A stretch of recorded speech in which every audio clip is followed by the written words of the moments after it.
Senator Wilson, and thank you for scheduling this bill. I'm, for the record, State Senator Mike Patton, represent the 4th Legislative District in the Spokane Valley, and happy to be before your committee with Vice Chair Kaufman and Ranking Member Binky. This bill really came out a little bit out of the investigation back in 2017 that the Senate conducted after the unfortunate release of about 3,000 prisoners from the Department of Corrections. 2 folks were killed by individuals that should have been in custody. So we just, and other things that have happened since then. So this is to try to refocus the department on their basic mission, number 1, public safety, and also to implement that by serving warrants. And of course, the department has a lot of folks on custody, community custody, that are not incarcerated, and the warrants are extensive. And a lot of times these warrants are not pursued by the department, which in turn, a lot of the folks have a history of criminal activity and are more prone than others to reoffend. So this would focus on that. You're going to hear from some folks from the Spokane area, the sheriff, the prosecutor, and the chief of police of the city of Spokane, which is our 2nd largest city. Spokane County is the 4th largest county in the state, that where they have firsthand experience of what happens. And this is true not just in Spokane, but throughout the entire state. I mean, it exists. And I know each and every one of us representing our constituents wants to do what we can to have things safe for them, so they're not victimized. And by serving these warrants, a lot of things can happen. Hopefully, even maybe some changes in the folks where they're not as likely to commit crimes again. So anyway, I commend the bill to you for your consideration, and thank you very much. I have a question, clarity question, and that is when we talk about warrants are not pursued, meaning they have warrants, and usually it's like only if they, for example, would stop somebody for a ticket they may find there's active warrants there and then bring them in, as opposed to actually pursuing people and not just finding them by accident other ways. Is that what we're talking about? You hit the nail on the head, Okay, Senator I just wanted Wilson. to make sure I was understanding and clarity. Clarity is really important in that case. Right. And we're asking that be moved up on the priority list for public safety's sake. Okay, thanks. Any other questions from members? Senator Patton, thanks so much for being here today. Thank you very much. You are so welcome, and we will hear testimony after we brief Senator Dozier's bill. Or Gildon, what did? Oh my gosh, it isn't the same thing. He's the better looking one. Do y'all look like, from behind you, looking like, oh, it's, never mind. I'm going to start calling Senator Benke something else too, and then that's going to be a real problem for us all. So I'm going to stop while I'm kind of ahead, because I am not ahead at all at this point. Allison, could you please brief this bill? Sure. Senator Gildon, I'm just mortified I just said that. Sorry. Madam Chair, members of the committee, Allison Mendiola, committee staff. Before you is Senate Bill 5419, sponsored by Senator Gildon. And this bill has to do with case aides, which are people who provide temporary assistance to foster families, but this does not include overnight care.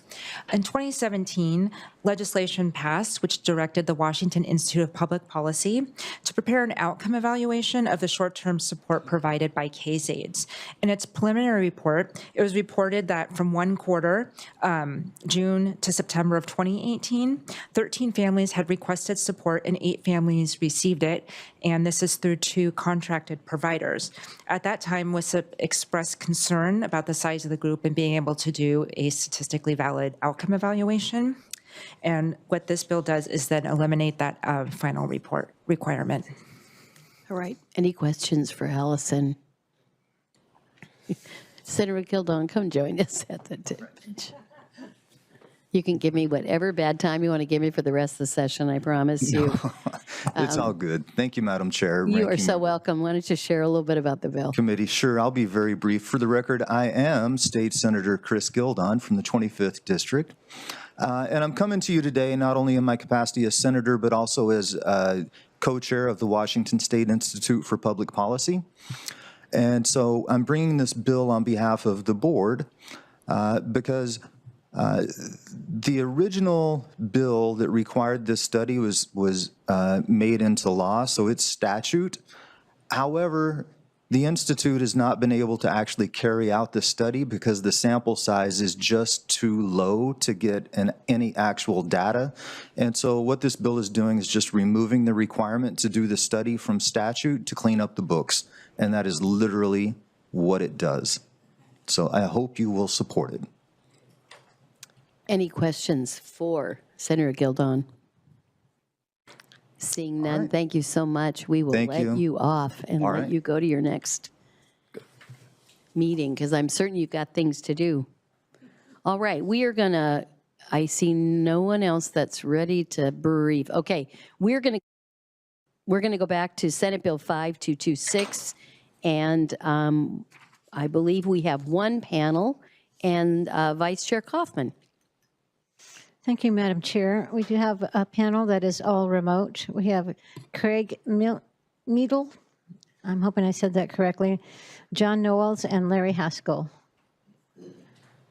So if you would turn your cameras on, and when we see you, we will recognize you and ask you to begin.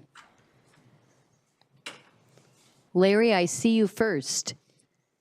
Would you like to begin? First, you have to unmute yourself. There you go. Thank you, Chair Wilson. I appreciate that very much. And I'd like to address not only you, Chair Wilson, but also the other members of the committee. Thank you very much for the opportunity, as always, and the invitation to testify before various of our legislative committees. It's a great honor for me to do that. As the Spokane County prosecutor prior to election, I was a gang prosecutor and handled some of the most violent crimes that occur in Spokane County.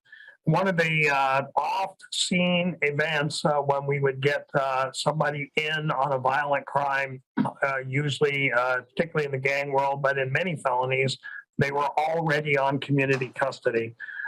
This bill, as you have indicated, Chair Wilson, purports to kind of re-emphasize and reprioritize the Department of Corrections in terms of going not just the happenstance way they happen to be stopped, but to actually seek those that are community custody violators, among other things.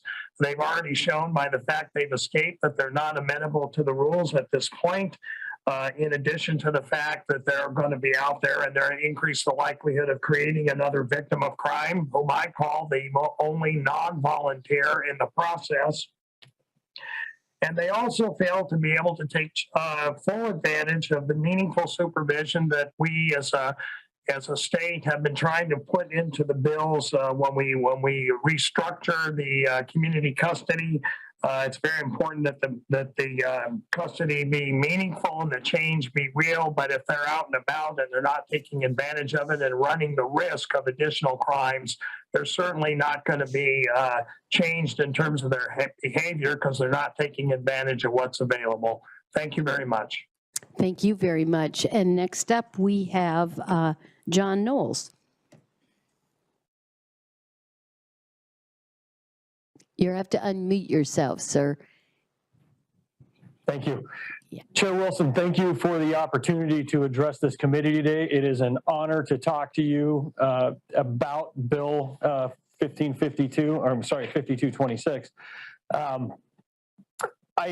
The reason I am supporting this bill is because this bill makes an overt statement, a positive statement about the Department of Corrections' role in public safety and supporting public safety. That is something that is critically important in this day and age. Our communities need people who have been convicted of crimes and who are out on active supervision to be held accountable, which is another prong of this bill that I support. it makes a positive statement towards the idea that accountability is critical to people who are in the corrections system and who are being let out into the public with the idea that they can be safely released and do no additional harm to our community. To that end, I think it is critical that the Department of Corrections is reaffirmed in their role in going out and seeking those who have violated the terms and conditions of their release.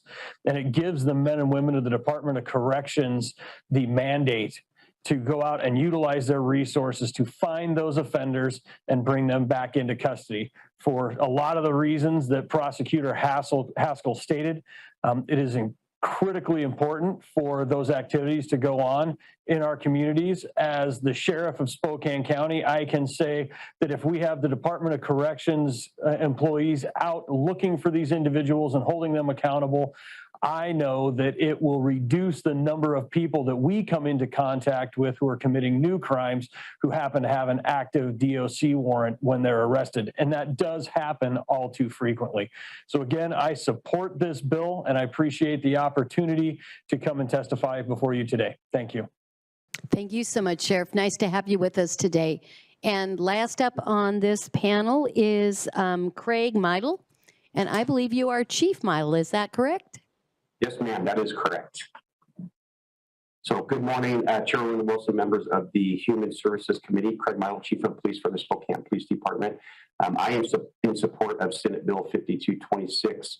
One of the things we know is that if we go back to 2018 and look at incarceration numbers in the state of Washington, they were just above 18,000. If you fast forward to December of 2022, the last data that DOC has posted on incarceration numbers, those are at 14,700.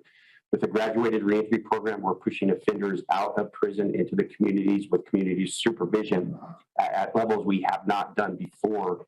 And part of that release is a contract between the state of Washington and those who are being released early that they will stipulate to certain conditions. Those conditions are enforced by the Department of Corrections. I do want to make a pitch for the good men and women of the Department of Corrections. They have heavy caseloads. They have a lot of folks that they try to follow up on.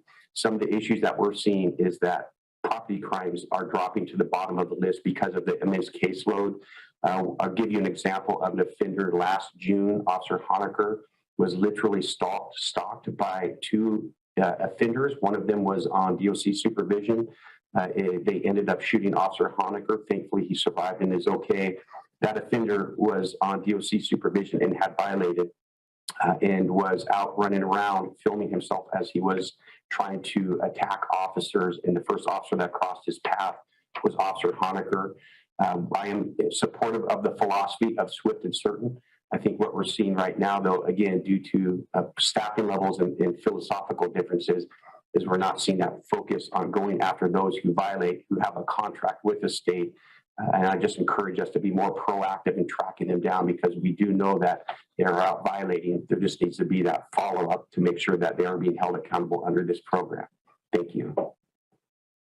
Thank you very much. And that will, any questions by members? Seeing none, that will end the hearing on 5226. And we have no testimony on 5419. Senator Mullet is not here right now, so I think we're going to move forward and we're going to go ahead and brief 5474 concerning juvenile justice. And that Ms. Dalika Steele will be briefing that bill. And that's a Senator Frame bill.